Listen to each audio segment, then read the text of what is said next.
Dengan mempelajari Sirah Nabawiyah, maka makin menambah kecintaan kepadanya. Semoga yang subscribe juga dimudahkan jalannya menuju surga. Silahkan tekan tombol like supaya postingan ini semakin tersebar. Dan tulis doa serta hajat pemirsa di kolom komentar. Semoga semakin banyak yang mengaminkan, maka semakin cepat terkabul. Nabi Sulaiman alaihi salam adalah manusia terkaya sepanjang sejarah kehidupan manusia di muka bumi. Dalam beberapa kitab suci seperti Al-Quran, Alkitab, dan Injil, Nabi Sulaiman alaihi salam dijelaskan sebagai manusia terkaya yang pernah hidup di muka bumi. Tidak ada satupun manusia yang bisa mengalahkan total kekayaannya hingga hari kiamat tiba. Para arkeolog telah menemukan situs peninggalan sejarah Islam yang mengungkap total kekayaan Nabi Sulaiman alaihi salam. Erez bin Yosef, seorang profesor sekaligus peneliti, ia menyatakan bahwa 3.000 tahun yang lalu Nabi Sulaiman alaihi salam diperkirakan memiliki kekayaan senilai 2,2 triliun US dollar. Dan apabila dikonversikan dengan nilai mata uang dolar hari ini, jika dirupiahkan, maka nilainya setara dengan 32.891.870 triliun rupiah. Profesor itu juga menjelaskan bahwa kekayaan Nabi Sulaiman alaihi salam berasal dari dua sumber, yakni istana kerajaan dan tambang tembaga. Nilai itu berkali-kali lipat lebih banyak dari total kekayaan negara Indonesia yang hanya mencapai 11.454 triliun per 30 Desember 2021. Nabi Sulaiman alaihi salam memiliki beberapa mukjizat. Di antaranya adalah dapat berbicara dengan bahasa binatang. Beliau dapat memerintah mereka untuk melakukan sesuatu. Beliau juga dapat mengendalikan besar kecilnya tekanan angin dan dapat mengatur ke arah mana angin akan berhembus. Sehingga dengan itu Nabi Sulaiman dapat memanfaatkan angin sebagai kendaraannya dan juga kendaraan tentaranya.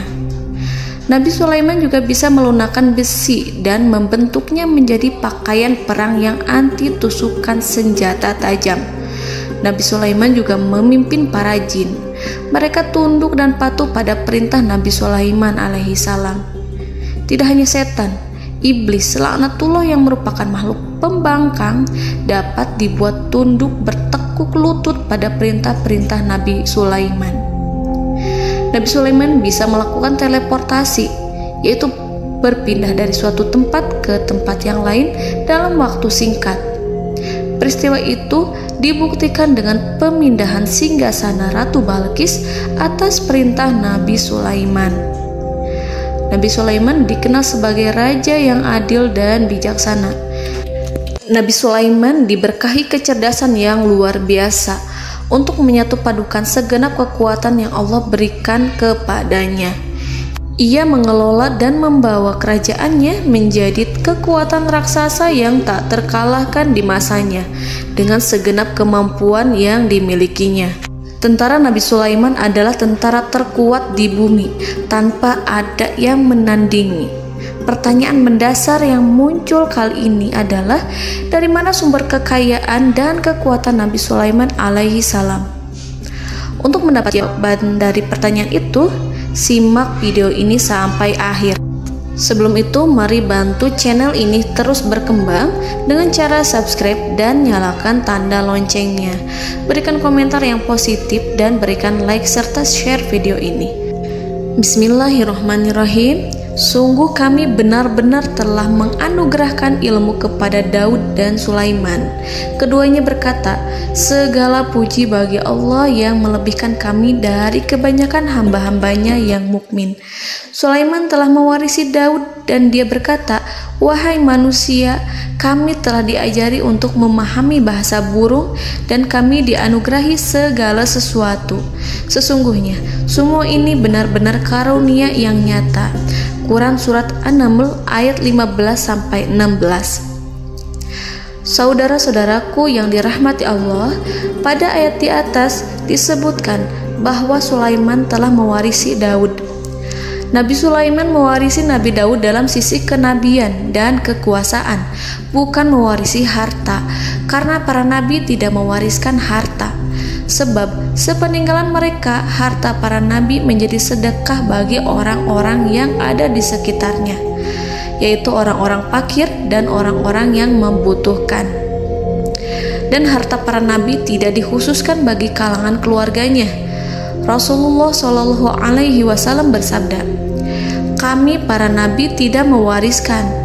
Nabi Sulaiman mewarisi kenabian dari Nabi Daud. Ini adalah hal yang jelas. Allah telah memilihnya sebagai nabi dari Bani Israel.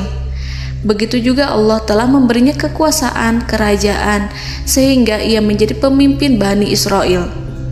Barangkali sesuatu yang paling penting yang diwarisi oleh Nabi Sulaiman dari Nabi Daud adalah tradisi militer. Kemajuan militer yang dahsyat telah berpindah kepada Nabi Sulaiman. Nabi Daud sebenarnya adalah seorang pengembala kambing yang sangat miskin, tetapi seiring dengan perjalanan waktu, ia menjadi komandan pasukan tiada tanding. Nabi Daud alaihi salam mengetahui bahwa kekuatan hakiki yang mengatur alam semesta adalah kekuatan Allah. Ketika Nabi Daud mengelurkan tangannya dan memegang potongan batu, lalu beliau melemparkannya dengan ketepel ke arah Jalut, kepala Jalut retak dan ambruk menghantam tanah. Ini sebagai bentuk demonstrasi kekuatan darinya. Kehadiran Nabi Daud mengubah pasukan Bani Israel, di mana mereka sebelumnya lari jika berhadapan dengan musuh. Maka kini keberadaan mereka mulai diperhitungkan di masa hidupnya.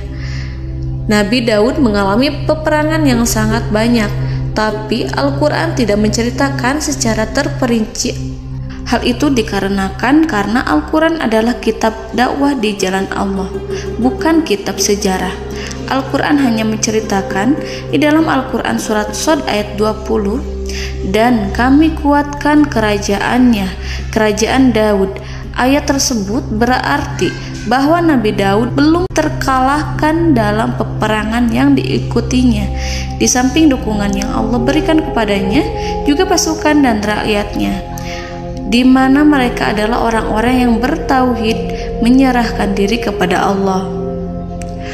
Allah Subhanahu wa Ta'ala mengajarkan kepada Nabi Daud hal-hal yang menjadikan pasukannya memiliki keistimewaan yang dengannya mereka dapat mengalahkan pasukan-pasukan lain, pasukan-pasukan besar yang ada di bumi pada saat itu. Allah Subhanahu wa Ta'ala berfirman dalam surat Saba ayat 10, "Dan kami telah melunakkan besi untuknya." Baju besi mungkin akan menjadi masalah dalam benak kita. Ketika orang-orang yang berperang, baju besi cukup mengganggu gerakan mereka. Kita bisa membayangkan ketika ada dua orang berperang, salah satu dapat bergerak bebas, sementara yang lainnya tidak leluasa bergerak karena tertahan dengan pakaiannya. Namun, dengan kekuasaan Allah, Nabi Daud dapat melunakkan besi dan membuat baju besi yang ringan, yang mudah untuk digunakan. Ini adalah kemajuan penting yang Allah berikan kepada Nabi Daud dan tentaranya. Kemajuan itu kemudian diajarkan, diwariskan dan dimiliki oleh Nabi Sulaiman alaihi salam. Nabi Sulaiman memiliki pasukan dahsyat yang melebihi pasukan manapun di bumi saat itu, atau bahkan mungkin saat ini. Bahkan Allah menambahkan karunia-Nya kepada Nabi Sulaiman yang disebutkan dalam Al-Quran surat An-Naml ayat 16. Dan Sulaiman telah mewarisi Daud, dan dia berkata, "Wahai manusia, kami telah diberi pengertian tentang suara burung, dan kami diberi segala sesuatu. Sesungguhnya ini benar-benar suatu karunia yang nyata." Saudara-saudaraku yang dirahmati Allah, pada suatu hari Nabi Sulaiman alaihi salam menengadahkan tangannya dan berdoa kepada Allah Subhanahu wa ta'ala. Antara hati Nabi dan Allah tidak ada penghalang, tidak ada jarak, tidak ada sekatan waktu, tidak ada satupun dari para nabi yang berdoa kepada Allah kecuali doanya pasti dikabulkan. Doa Nabi Sulaiman alaihi salam direkam dalam Al-Quran surat Shad ayat 35. Nabi Sulaiman berkata, "Ya Tuhanku, ampunilah aku, anugerahkanlah kepadaku kerajaan yang tidak dimiliki oleh seorang pun sesudahku." Nabi Sulaiman menginginkan dari Allah sesuatu kerajaan yang belum pernah diperoleh oleh siapapun setelahnya. Allah Subhanahu wa ta'ala mengabulkan doa Nabi Sulaiman dan memberinya kerajaan tersebut. Nabi Sulaiman mewarisi kekuasaan, kenabian, hikmah ilmu dari Nabi Daud alaihi salam. Orang-orang menyebut Nabi Sulaiman Al-Hakim, Sulaiman yang bijaksana. Kebijaksanaan Nabi Sulaiman tidak terbatas pada keadilannya di tengah-tengah manusia dan juga kasih sayangnya kepada mereka. Namun, kebijaksanaan Nabi Sulaiman juga berlaku di kalangan burung dan binatang lainnya. Nabi Daud juga mengenal bahasa burung, tetapi Nabi Sulaiman dapat berbicara dengan bahasa burung. Bahkan, ia dapat menggantikannya sebagai pembantunya. Ketika Nabi Daud bertasbih di gunung, burung-burung serta binatang buas ikut bertasbih bersamanya. Bahkan angin pun berhenti untuk mendengarkan tasbih itu. Sedangkan Nabi Sulaiman alaihi salam, Allah Subhanahu wa ta'ala memberinya karunia lebih dari itu, di mana binatang-binatang buas tunduk padanya, begitu juga angin dan burung. Saudara-saudaraku yang dirahmati Allah, Nabi Sulaiman alaihi salam mampu mendengarkan bisikan semut yang berbicara kepada sesama mereka. Bahkan ia mampu memerintahkan semut tersebut sehingga semut itu menjadi taat pada perintahnya. Pasukan Nabi Sulaiman memiliki kekuatan yang sangat dahsyat. Belum pernah ada di dunia ini satu pasukan pun yang memiliki kekuatan seperti itu. Kekuatan Nabi Sulaiman berasal dari beberapa kombinasi yang sangat mengagumkan, sehingga karenanya ia tidak dapat tertandingi. Kekuatan itu terdiri dari manusia, binatang-binatang, jin, dan lain sebagainya. Kita mengetahui bahwa jin adalah makhluk Allah dan manusia tidak mampu melihatnya atau menghadirkannya atau meminta pertolongan kepadanya. Sedangkan Nabi Sulaiman telah diberi Allah suatu kemampuan untuk menundukkan jin, memperkerjakan mereka sebagai tentara di tengah-tengah peperangan. Bahkan ia mampu menjadikan mereka sebagai pekerja-pekerja kasar di kerajaannya saat tidak ada peperangan. Oleh sebab itu, ketika ada pasukan lain yang mencoba melawan pasukan Nabi Sulaiman, mustahil mereka akan mendapatkan kemenangan. Bahkan pasukan Nabi Sulaiman diperkuat oleh pasukan burung. Burung di pasukan Nabi Sulaiman memerankan tugas penting, yaitu menjadi agen intelijen. Kita mengetahui bahwa peranan informasi saat peperangan adalah hal yang penting. Dari informasi tersebut, pasukan dapat mengetahui keadaan lawannya. Demikianlah peranan burung pada pasukan Sulaiman. Ia terbang di tengah-tengah musuh.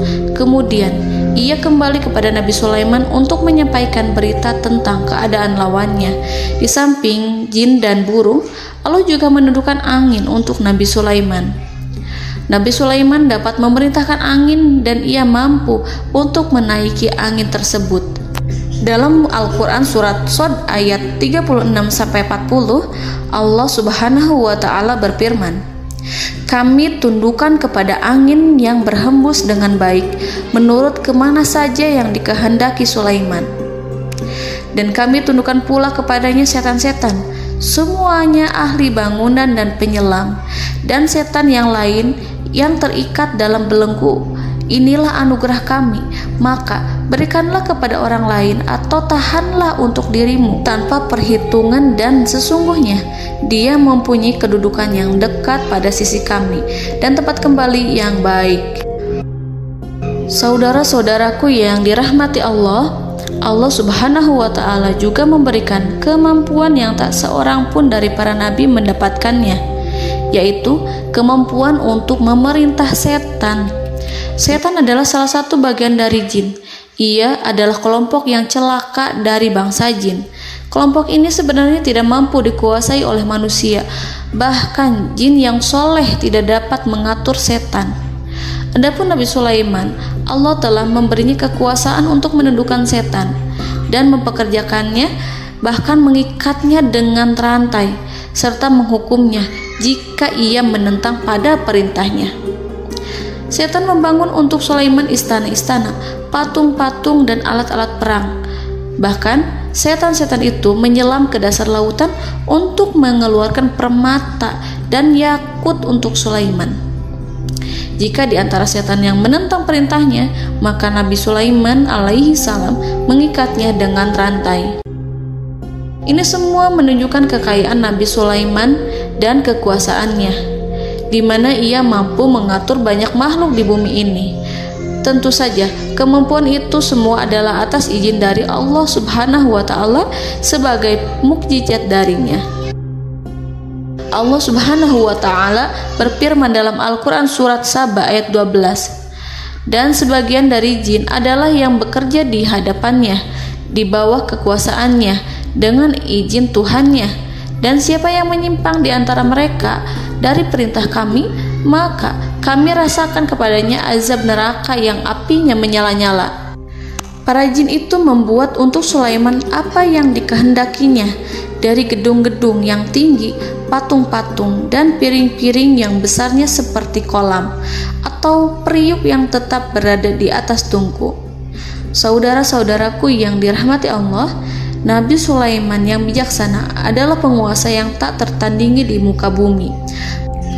Meskipun memperoleh nikmat-nikmat khusus yang agung itu yang Allah berikan kepada Sulaiman, beliau tetap menunjukkan dirinya sebagai manusia yang paling banyak berzikir kepada Allah dan manusia yang paling banyak bersyukur di zamannya. Saudara-saudaraku yang dirahmati Allah, sebagaimana Allah Subhanahu wa Ta'ala memberikan nikmat kepada ayahnya Nabi Daud alaihi salam, di mana ia mampu melunakkan besi, dan Allah mengajarinya bagaimana cara mencairkan besi, maka Nabi Sulaiman alaihi salam dapat memanfaatkan tembaga yang cair untuk peperangan. Dan juga di saat perdamaian, pada saat peperangan, beliau mencampur tembaga dengan besi dan menjadikannya perunggu. Mereka menggunakan senjata-senjata perunggu dalam peperangan seperti pedang, baju besi, dan juga pisau. Senjata-senjata ini adalah senjata yang paling kuat pada saat itu. Sedangkan di saat damai, tembaga digunakan untuk membuat bangunan, perhiasan, dan sebagainya. Meskipun Nabi Sulaiman mendapatkan nikmat yang besar dan karunia yang khusus, Allah Subhanahu wa Ta'ala mengujinya dengan suatu ujian yang dahsyat. Ujian yang akan selalu datang kepada seorang hamba yang soleh. Ketika hamba itu mendapatkan kedudukan besar, maka ujiannya pun menjadi besar. Allah Subhanahu wa Ta'ala menguji Nabi Sulaiman dengan penyakit. Diceritakan oleh Fahru Roji, Nabi Sulaiman diuji dengan suatu penyakit yang keras, di mana kedokteran saat itu tidak dapat dan tidak mampu mengatasinya. Sakitnya Nabi Sulaiman sangat keras sehingga para dokter dari kalangan manusia ataupun jin tidak mampu menghilangkan penyakit itu. Lalu burung-burung menghadirkan rumput-rumput yang dianggapnya sebagai obat, tetapi Nabi Sulaiman tak kunjung sembuh. Semakin hari penyakit Nabi Sulaiman semakin menjadi-jadi, sehingga ketika Nabi Sulaiman duduk di atas kursi, ia duduk bagaikan tubuh tanpa roh. Seakan-akan ia mati karena saking keras penyakit yang dideritanya. Sakit yang diderita oleh Nabi Sulaiman alaihi salam berlangsung sangat lama. Namun Nabi Sulaiman tidak henti-hentinya berzikir kepada Allah dan meminta kesembuhan kepadanya, serta selalu beristighfar dan mengungkapkan rasa cinta kepadanya. Selesailah ujian Allah terhadap hambanya Nabi Sulaiman. Beliau pun sembuh Nabi Sulaiman merasakan kembali kesehatannya setelah ia mengetahui segala kejayaan dan segala kekuasaan serta segala kebesarannya tidak lagi mampu menghilangkan penyakit yang dideritanya kecuali jika Allah menghendaki. Saudara-saudaraku yang dirahmati Allah, Nabi Sulaiman telah membangun tempat ibadah, tempat sujud, sehingga manusia menyembah Allah di dalamnya. Orang-orang yang membangunnya berjumlah puluhan ribu orang. Tentu setiap kelompok dari mereka memiliki pekerjaan masing-masing. Di antara mereka ada yang mencairkan tembaga, di antara mereka ada yang tukang pahat, ada yang tukang ukir, ada yang membelah batu, ada yang memotong kayu, ada yang mendatangkan rumput-rumput dari Libanon, ada yang mendatangkan emas dan menjadikannya lempengan-lempengan yang mengkilat untuk menutupi kayu serta untuk melapisi dinding-dinding. Bahkan golongan jin pun membantu membangun tempat tersebut, tentu dengan perintah dan bimbingan Nabi Sulaiman.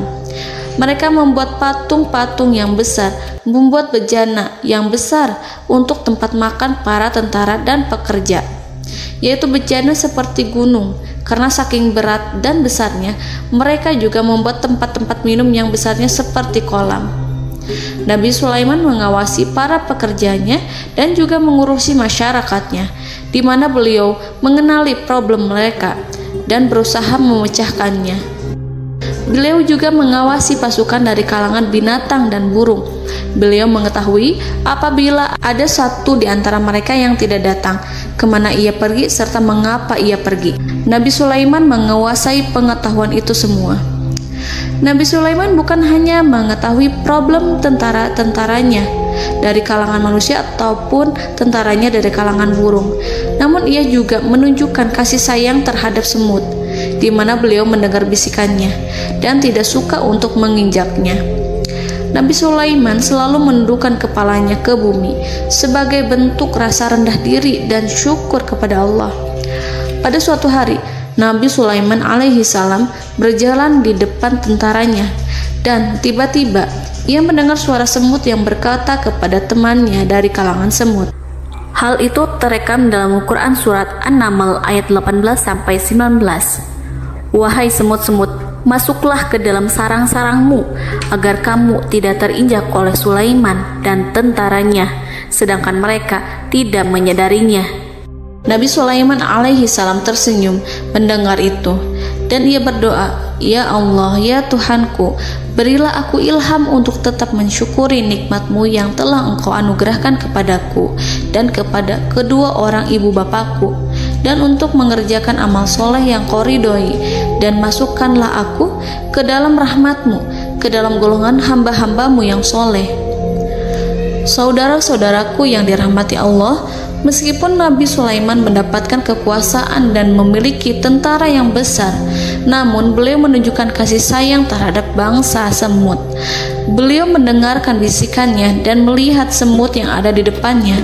Oleh karena itu, tak mungkin baginya untuk menginjak golongan semut itu.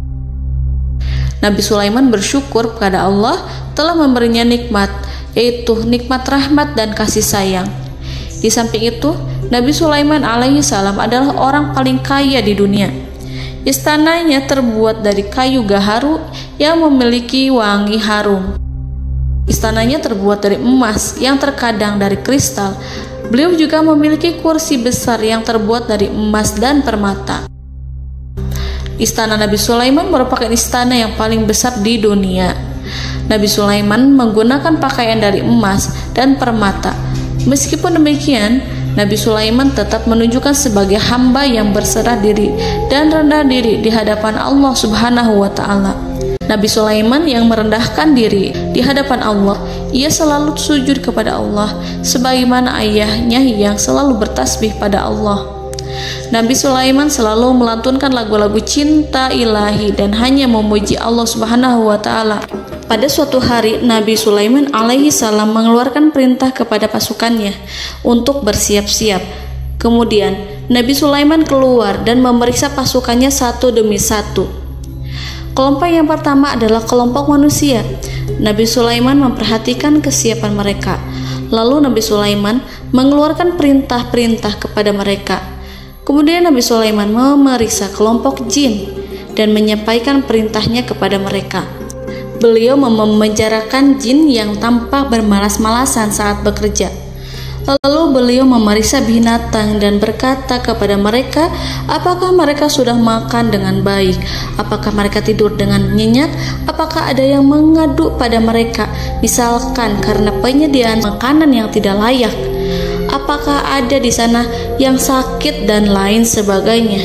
Ketika Nabi Sulaiman merasa puas dengan semuanya, Nabi Sulaiman memasuki tenda tempat berkumpulnya para burung.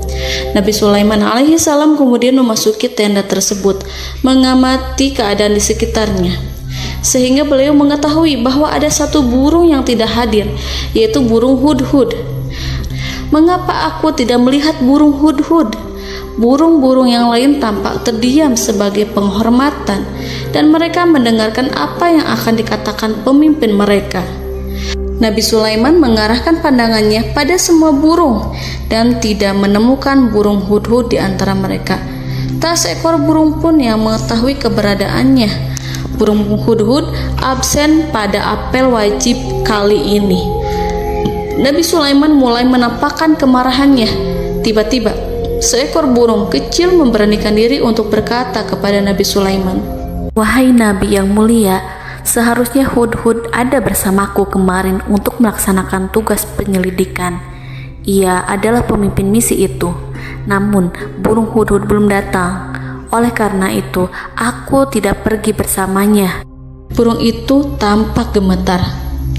Nabi Sulaiman mengetahui bahwa hudhud tidak hadir dan tak seorang pun mengetahui kemana ia pergi.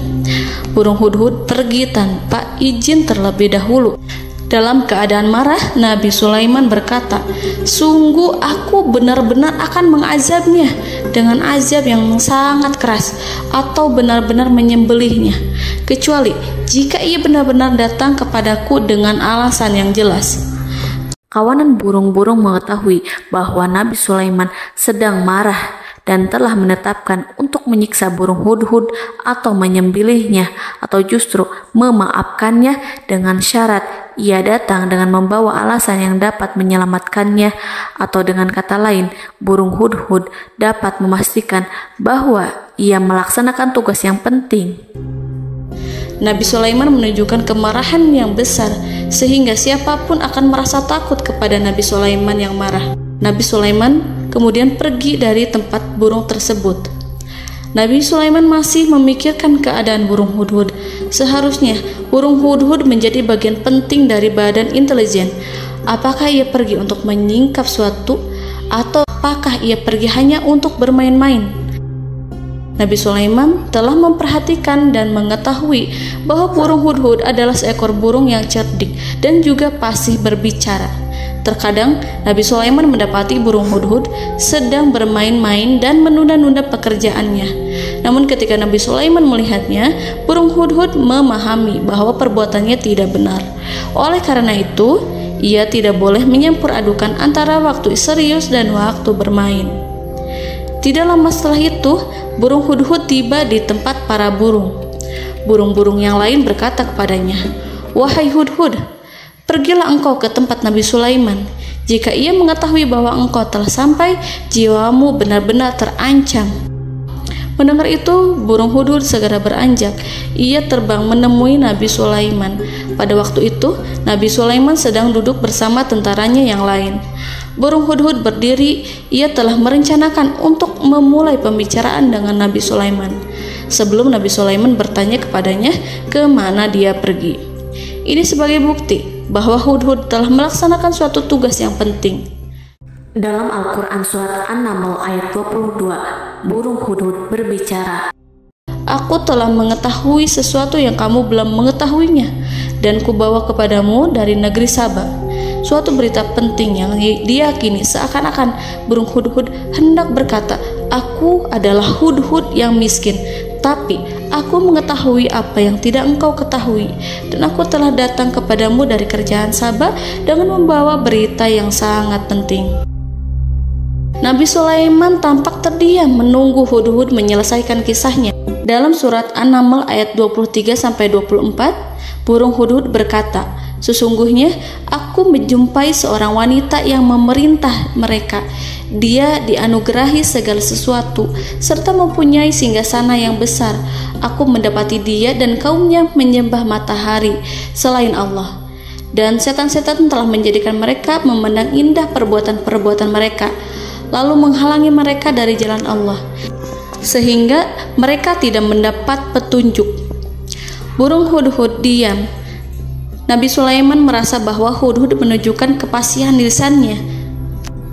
Nabi Sulaiman berkata dalam Quran surat An-Naml ayat 27 sambil menunjukkan senyum manisnya. Nabi Sulaiman berkata, "Akan kami lihat apakah kamu benar wahai hudhud, ataukah kamu termasuk orang-orang yang berdusta." Seakan-akan burung hudhud ingin mengatakan, "Aku tidak berbohong, wahai Nabi yang mulia." Namun diamnya Sulaiman membuat takut sehingga burung hudhud terdiam. Nabi Sulaiman terdiam karena berpikir, lalu ia memutuskan sesuatu setelah itu. Beliau melihat kepada lainnya dan meminta secari kertas. Nabi Sulaiman menulis surat singkat dan menyerahkannya kepada hudhud serta memerintahkan kepadanya seperti yang dikatakan dalam Quran surat An-Naml ayat 28. "Pergilah dengan membawa suratku ini, lalu jatuhkanlah kepada mereka, kemudian berpalinglah dari mereka, lalu perhatikanlah apa yang mereka bicarakan."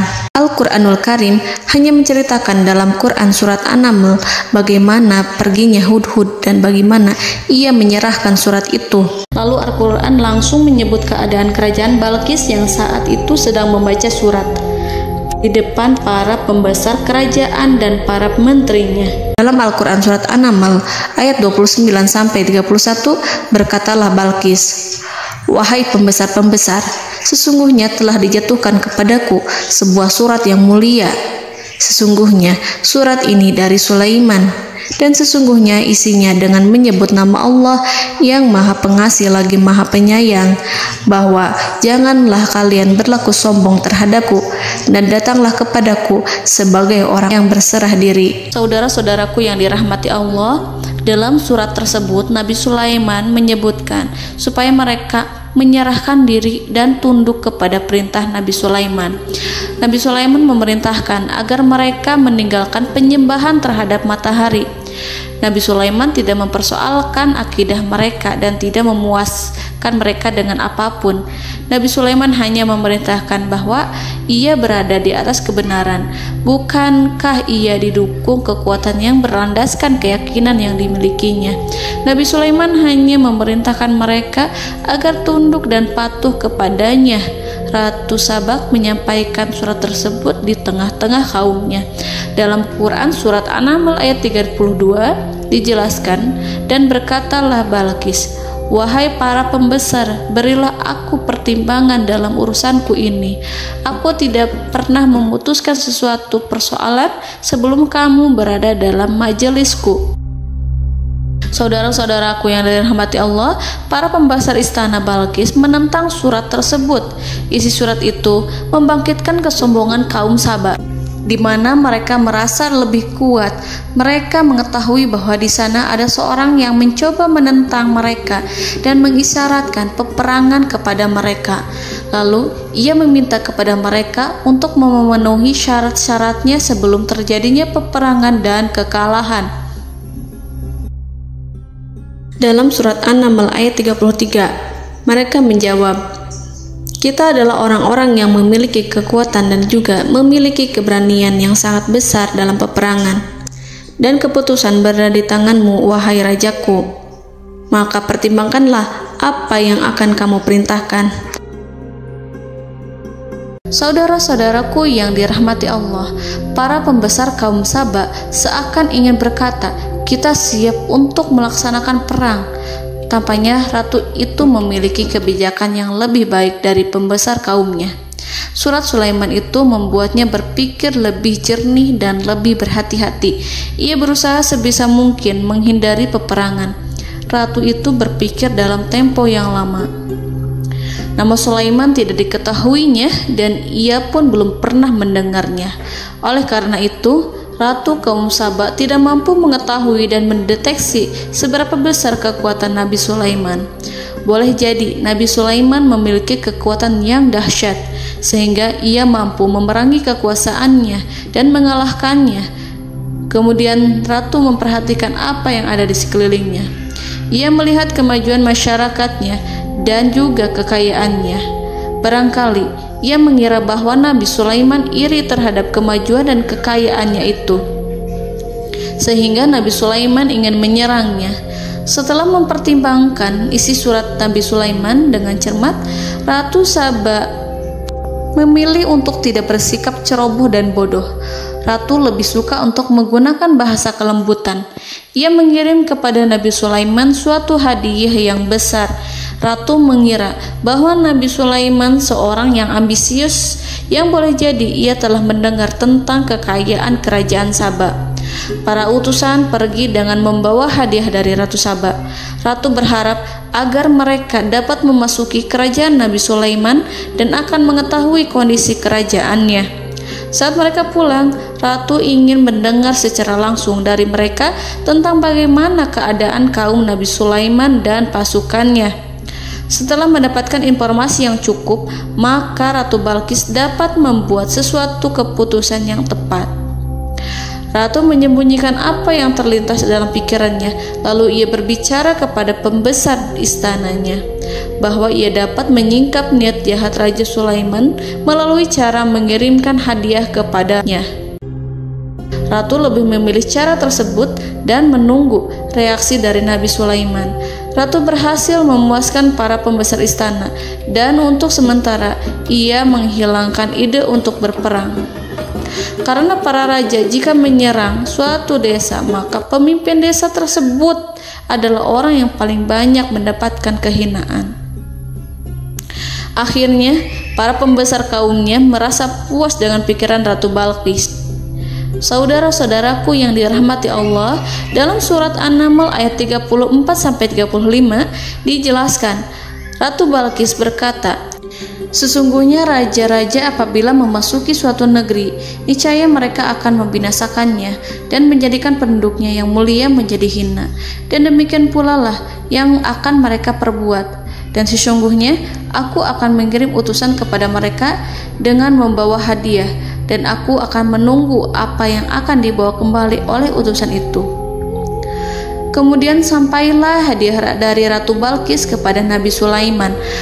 Para intelijen Nabi Sulaiman memberitahunya bahwa utusan Balqis datang dengan membawa hadiah.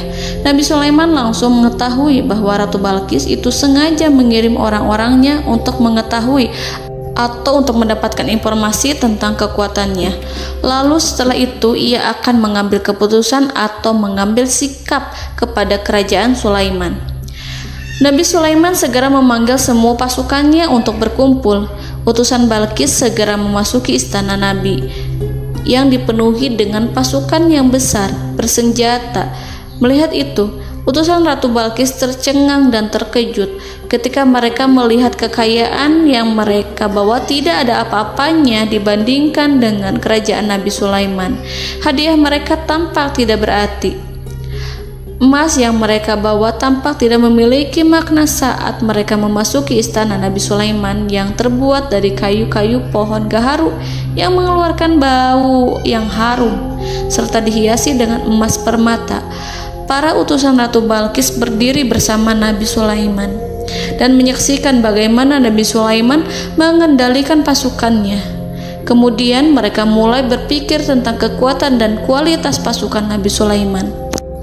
Betapa kagetnya mereka ketika melihat di tengah-tengah pasukan itu terdapat singa, burung, dan tentara dari kalangan manusia yang mampu terbang. Mereka pun sadar bahwa mereka di hadapan pasukan yang tiada tandingannya. Selesailah demonstrasi pasukan Nabi Sulaiman. Kemudian para utusan ratu dipersilahkan maju ke tempat hidangan makanan. Para utusan itu sangat terkejut ketika melihat berbagai macam makanan dari penjuru dunia ada di depannya. Dan di antara makanan itu terdapat pula makanan yang biasa ditemukan di negeri mereka. Tetapi mereka melihat bahwa makanan itu memiliki rasa yang lebih istimewa. Selain itu, piring-piring yang ada di depan mereka terbuat dari emas dan mereka dilayani oleh laki-laki yang berhias dengan emas. Di meja makan itu terdapat burung, ikan laut, dan berbagai macam daging yang mereka tidak mampu lagi membedakan daging apa itu. Nabi Sulaiman tidak makan bersama mereka, tapi beliau makan dengan menggunakan piring yang terbuat dari kayu. Beliau memakan roti yang kering yang dicampur dengan minyak. Inilah makanan yang dipilih Nabi Sulaiman. Makan bersama mereka dalam keadaan diam, mereka merasa kehadiran Nabi Sulaiman menciptakan suatu wibawa yang luar biasa. Selesai perjamuan itu, lalu dengan sangat malu mereka menyerahkan hadiah dari Ratu Balqis kepada Nabi Sulaiman. Hadiah itu berupa emas yang bagi mereka hadiah itu sangat bernilai tinggi. Tapi di sini hadiah itu tampak kecil di hadapan kekayaan Nabi Sulaiman yang sangat mengagumkan. Nabi Sulaiman memperhatikan hadiah dari Ratu Balqis itu dan berkata dalam Quran surat An-Naml ayat 36, "Maka apa yang diberikan Allah kepadaku lebih baik daripada apa yang diberikannya kepadamu, tetapi kamu merasa bangga dengan hadiahmu." Saudara-saudaraku, Raja Sulaiman menyingkap dengan kata-katanya yang singkat itu penolakannya terhadap hadiah mereka. Ia memberitahu utusan itu bahwa ia tidak menerima hadiah tersebut. Ia tidak merasa puas dengan hadiah itu. Yang membuatnya puas hanyalah, janganlah kalian berlaku sombong terhadapku dan datanglah kepadaku sebagai orang-orang yang berserah diri. Lalu Nabi Sulaiman berkata kepada mereka dengan pelan. Hal itu diabadikan dalam Al-Quran surat An-Naml ayat 37. "Kembalilah kepada mereka, sungguh kami akan mendatangi mereka dengan bala tentara yang mereka tidak kuasa melawannya. Dan pasti kami akan mengusir mereka dari negara itu, yaitu negeri Saba, dengan terhina. Dan mereka akan menjadi tawanan-tawanan yang hina." Saudara-saudaraku yang dirahmati Allah, Nabi Sulaiman kemudian meninggalkan para utusan ratu setelah terlebih dahulu mengancam mereka.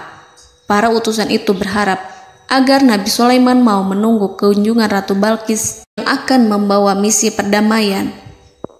Akhirnya, sampailah para utusan Ratu Balqis ke negeri Saba. Mereka segera menuju istana sang ratu. Mereka memberitahu bahwa negeri mereka ada di ujung tanduk.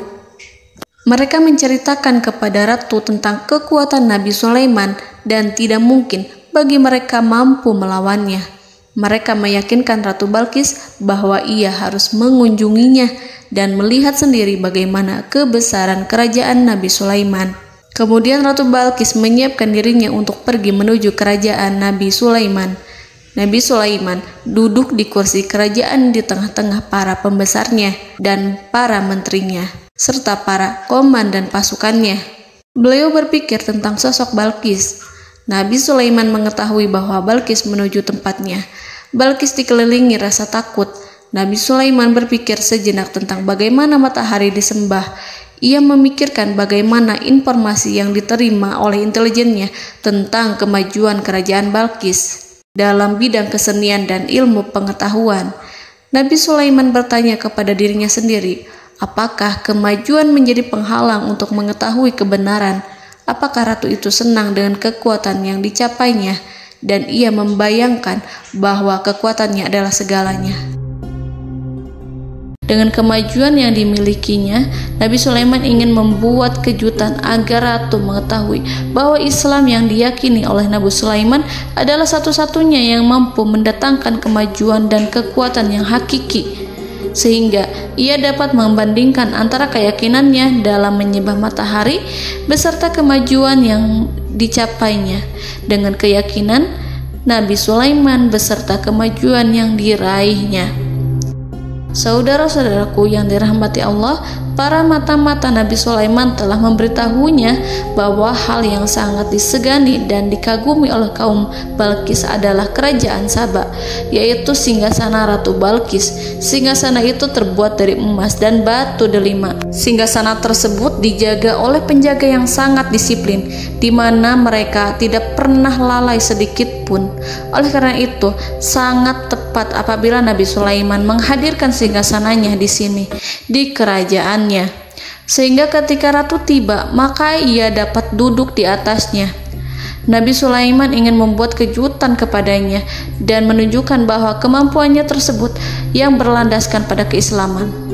Nabi Sulaiman melakukan yang demikian itu dengan harapan agar si ratu tunduk kepadanya. Ide itu terlintas dalam diri Nabi Sulaiman. Lalu ia mengangkat kepalanya dan menoleh kepada anak buahnya. Hal itu diabadikan dalam Quran Surat An-Naml ayat 38. Wahai para pembesar, siapakah di antara kamu sekalian yang sanggup membawa singgasananya kepadaku sebelum mereka datang kepadaku sebagai orang-orang yang berserah diri? Saudara-saudaraku, perhatikanlah ungkapan pikiran Nabi Sulaiman tersebut. Semua pemikirannya berkisar tentang keislaman para penyembah matahari, tentang bagaimana beliau dapat memberikan petunjuk kepada mereka di jalan Allah. Yang pertama menjawab pertanyaan Nabi Sulaiman adalah jin Ifrit.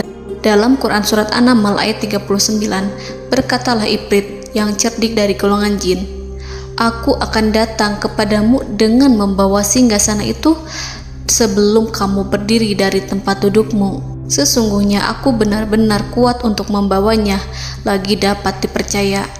Nabi Sulaiman berdiri dari tempat duduknya. Setelah 1 jam atau 2 jam, jin itu berjanji kepadanya untuk menghadirkan singgasana Balkis. Sebelum itu, istana Nabi Sulaiman di Palestina, sedangkan istana Balkis terletak di Yaman. Antara singgasana tersebut dengan singgasana Nabi Sulaiman berjarak lebih dari ribuan mil. Barangkali pesawat yang cepat sekalipun yang kita kenal hari ini tidak akan mampu membawa dan mendatangkan istana itu dalam waktu 1 jam. Tetapi masalahnya di sini, berhubung dengan kekuatan jin yang serba misterius, Nabi Sulaiman tidak mengomentari sedikit pun terhadap apa yang dikatakan oleh Ifrit. Nabi Sulaiman tampak menunggu tanggapan lain yang mampu menghadirkan singgasana Balkis yang lebih cepat dari jin Ifrit. Nabi Sulaiman menoleh kepada seorang yang di sana, yang duduk di atas naungan. Hal itu diceritakan dalam Al-Quran Surat An-Naml ayat 40. Berkatalah seseorang yang mempunyai ilmu dari Alkitab, "Aku akan membawa singgasana itu kepadamu sebelum matamu berkedip." Maka tatkala Sulaiman melihat singgasana itu terletak di hadapannya, ia pun berkata, "Ini termasuk karunia Tuhanku untuk menguji aku. Apakah aku akan bersyukur atau mengingkari nikmatnya? Dan barang siapa yang bersyukur, maka sesungguhnya dia bersyukur untuk kebaikan dirinya sendiri. Dan barang siapa yang ingkar, maka sesungguhnya Tuhanku maha kaya lagi maha mulia." Saudara-saudaraku, belum lama seseorang yang mempunyai ilmu dari Alkitab menyatakan kalimatnya, sehingga singgasana itu tiba-tiba ada di depan Nabi Sulaiman, yang mampu menghadirkan singgasana itu lebih cepat dari kedipan mata. Al-Quranul Karim tidak menyingkap kepribadian seseorang yang menghadirkan singgasana itu. Al-Quran hanya menggarisi bahwa orang itu mempunyai ilmu dari Alkitab. Al-Quran tidak menjelaskan kepada kita apakah ia seorang malaikat ataukah manusia ataukah jin. Al-Quran sengaja tidak menyingkap hakikat kitab yang dimaksud. Saudara-saudaraku yang dirahmati Allah, setelah melihat singgasana itu, Nabi Sulaiman bersyukur kepada Allah. Ia mulai memperhatikan singgasana sang ratu. Singgasana tersebut merupakan simbol pembangunan dan juga kemajuan, tetapi tampaknya ia hanya sesuatu yang biasa saja jika dibandingkan dengan kekuasaan dan kebesaran ciptaan yang dibuat oleh manusia dan jin di kalangan istana Nabi Sulaiman. Nabi Sulaiman memikirkan dalam tempo yang sangat lama singgasana Ratu Balkis itu. Kemudian beliau memerintahkan agar singgasana itu diperbaiki, sehingga saat Ratu Balkis datang, dia akan mengujinya. Apakah Ratu Balkis dapat mengenali singgasananya ataukah tidak? Dalam Al-Quran Surat An-Naml ayat 41, Nabi Sulaiman berkata, "Ubahlah baginya singgasananya, maka kita akan melihat apakah dia mengenal ataukah dia termasuk orang-orang yang tidak mengenalnya." Saudara-saudaraku yang dirahmati Allah, Nabi Sulaiman memerintahkan agar dibangun istana yang akan digunakan untuk menyambut Ratu Balkis. Nabi Sulaiman memilih tempat di laut, dan ia memerintahkan agar dibangun suatu istana di mana sebagian besarnya terdiri dari air laut. Nabi Sulaiman memerintahkan agar lantainya itu terbuat dari kaca yang tebal dan kuat, sehingga orang-orang yang berjalan di atas istana itu akan dapat melihat di bawahnya ada ikan-ikan berwarna-warni yang berenang-renang. Dan mereka akan melihat rumput-rumput laut yang bergerak-gerak. Akhirnya, selesailah pembangunan istana itu. Saking bersihnya kaca lantainya, sehingga tampak di sana tidak ada kaca. Burung hudhud memberitahu Nabi Sulaiman bahwa Balqis telah sampai dekat kerajaannya. Kemudian Ratu Balqis datang. Al-Quran tidak menyebutkan keadaan Nabi Sulaiman saat menyambut Balqis, namun Al-Quran menunjukkan dua sikap Ratu Balqis. Yang pertama, bagaimana sikap Balqis ketika pertama kali melihat singgasananya yang datang mendahuluinya, padahal ia telah meninggalkan pengawalannya untuk tetap setia menjaga singgasananya itu. Keadaan kedua adalah keadaan di depan istana yang dibangun untuk penyambutan Balqis. Istana itu penuh dengan permata yang berenang-renang di bawahnya ikan-ikan. Dalam Quran Surat An-Naml ayat 42 dijelaskan, dan ketika Balqis datang, ditanyakanlah kepadanya, "Serupa inikah singgasanamu?" Balqis menjawab, "Seakan-akan singgasana ini adalah singgasanaku. Kami telah diberi pengetahuan sebelumnya, dan kami adalah orang-orang yang berserah diri."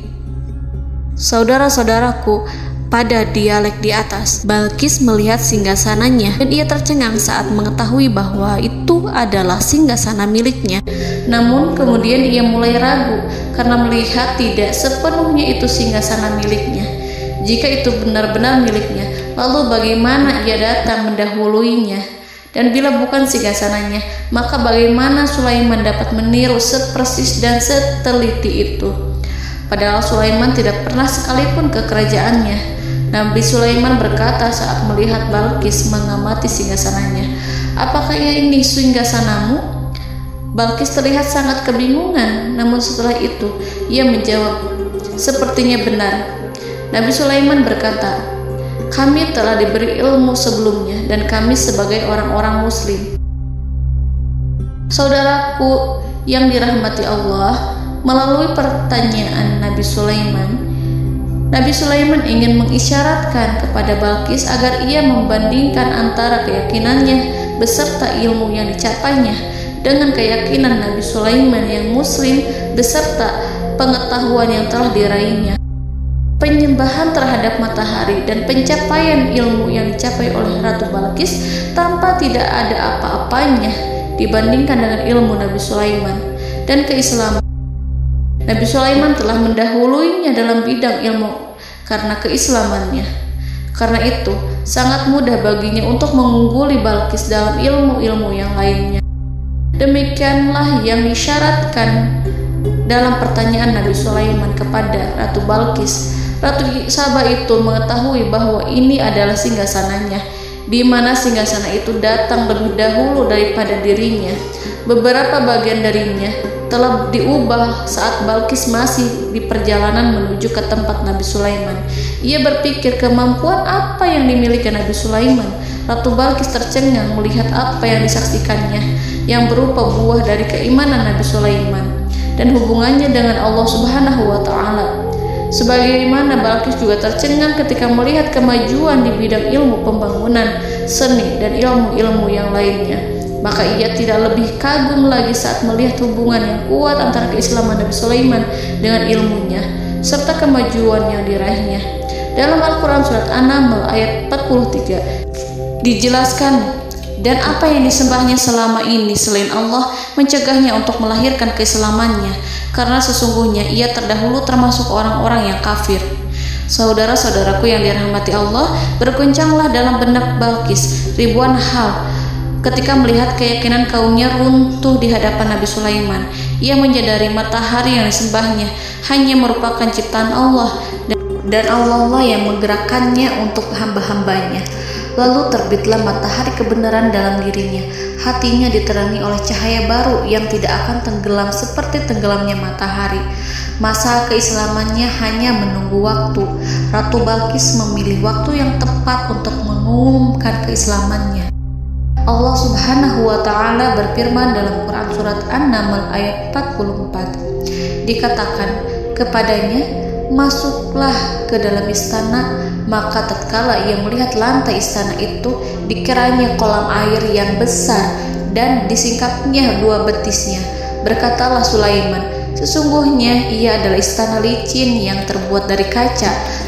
Berkatalah Balqis, wahai Tuhanku, sesungguhnya aku telah berbuat zalim terhadap diriku dan aku berserah diri bersama Sulaiman kepada Allah Tuhan semesta alam. Saudara-saudaraku yang dirahmati Allah, dikatakan kepada Balqis, masuklah ke dalam istana. Ketika ia masuk, maka ia tidak menyaksikan adanya kaca, tetapi ia melihat air, sehingga ia mengira akan bersinggungan dengan air. Lalu ia menyingkapkan sedikit bajunya agar bajunya itu tidak basah. Nabi Sulaiman mengingatkannya tanpa melihatnya agar ia tidak khawatir terhadap pakaiannya, karena pakaiannya tidak akan basah sebab di sana tidak ada air. Itu sekedar kaca yang halus, yang saking halusnya sehingga ia tidak tampak. Pada kesempatan itulah Balqis mengumumkan keislamannya yang mengakui kelalimannya, dan ia menyatakan menyerahkan diri kepada Nabi Sulaiman dan kepada Allah Tuhan semesta alam. Lalu kaumnya pun mengikutinya dan mereka memeluk Islam. Balqis menyadari ia berhadapan dengan penguasa yang terbesar di bumi dan Nabi Allah yang mulia. Untuk pertama kalinya, wajah Sulaiman tampak dihiasi dengan senyuman yang menunjukkan kepuasannya sejak Balqis mengunjunginya. Demikianlah Nabi Sulaiman mewujudkan kejayaannya yang hakiki dan menyebarkan cahaya Islam di muka bumi. Saudara-saudaraku, Al-Quran tidak menyebutkan kisah Balqis setelah keislamannya. Para ahli tafsir mengatakan bahwa ia menikah dengan Nabi Sulaiman. Selain itu, ada yang mengatakan bahwa ia menikah dengan salah satu orang dekat Nabi Sulaiman. Ada juga yang mengatakan bahwa sebagian Raja Habasyah adalah keturunan dari buah perkawinan ini. Wallahu a'lam bishawab. Saudara-saudaraku yang dirahmati Allah, Nabi Sulaiman hidup di tengah-tengah kejayaan dan kemuliaan di bumi. Kemudian Allah menetapkan kematian untuknya, sebagaimana kehidupan Sulaiman berada di puncak kemuliaan dan kejayaan yang penuh dengan keajaiban yang luar biasa, maka kematiannya pun merupakan tanda-tanda kebesaran Allah yang penuh dengan keajaiban. Demikianlah bahwa kematiannya sesuai dengan kehidupannya, sesuai dengan kejayaannya. Allah berfirman tentang kematian Sulaiman di dalam Al-Quran Surat Saba ayat 14. Maka tatkala kami telah menetapkan kematian Nabi Sulaiman, tidak ada yang menunjukkan kepada mereka kematiannya itu kecuali rayap yang memakan tongkatnya. Maka tatkala ia telah tersungkur, tahulah jin bahwa kalau sekiranya mereka mengetahui yang gaib, tentulah mereka tidak akan tetap dalam siksa yang menghinakan. Saudara-saudaraku, kemampuan Nabi Sulaiman untuk menundukkan jin dan mempekerjakan mereka serta hubungan mereka dengan semua itu menimbulkan fitnah di tengah-tengah manusia dalam hal tertentu. Kematian Nabi Sulaiman merupakan batasan jawaban terhadap fitnah ini. Kami tidak mengetahui siapa yang mengklaim bahwa jin mengetahui hal yang gaib. Apakah itu setan yang terkutuk, atau jin yang bodoh, atau manusia yang tertipu? Kami tidak mengetahui siapa yang bertanggung jawab terhadap tersebarnya isu yang keliru ini. Yang kita ketahui adalah bahwa hal tersebut adalah mempengaruhi sebagian manusia dan jin. Barangkali manusia berkata kepada diri mereka, selama jin melakukan perbuatan yang luar biasa ini, maka apa gerangan yang menjadikan mereka tidak mengetahui hal yang gaib itu? Manusia itu lupa bahwa kunci kegaiban berada di tangan Allah. Masalah ilmu gaib tidak akan mampu dikuasai oleh jin dan manusia. Hanya Dia yang mengetahuinya, dan manusia diberitahu hanya sedikit sekali. Saudara-saudaraku yang dirahmati Allah, seakan-akan Allah telah merencanakan bahwa kematian Sulaiman bertujuan untuk menghancurkan pemikiran itu, yaitu pemikiran bahwa jin mengetahui hal-hal yang gaib. Jin bekerja untuk Nabi Sulaiman selama beliau hidup, dan tatkala beliau meninggal, maka tugas mereka menjadi bebas. Nabi Sulaiman meninggal tanpa diketahui oleh jin, sehingga mereka tetap bekerja untuk mereka, tetap mengabdi kepada Sulaiman. Seandainya mereka mengetahui hal yang gaib, niscaya mereka tidak akan meneruskan pekerjaan mereka. Saudara-saudaraku, pada suatu hari Nabi Sulaiman memasuki mihrabnya untuk itikaf ibadah dan beribadah kepada Allah. Tak seorang pun yang berani mengganggu khalwatnya. Mihrab Sulaiman terletak di puncak gunung dan dindingnya terbuat dari permata. Pada suatu hari, Nabi Sulaiman duduk bersandar pada tongkatnya dan ia tampak tenggelam dalam tafakur. Beliau berzikir pada Allah hingga rasa kantuk menguasainya. Lalu setelah itu malaikat maut menemuinya. Nabi Sulaiman pun meninggal. Beliau bersandar kepada tongkatnya. Jin melihatnya dan mengira bahwa beliau sedang sholat, sehingga mereka pun terus melanjutkan pekerjaannya. Berlalulah hari demi hari yang panjang.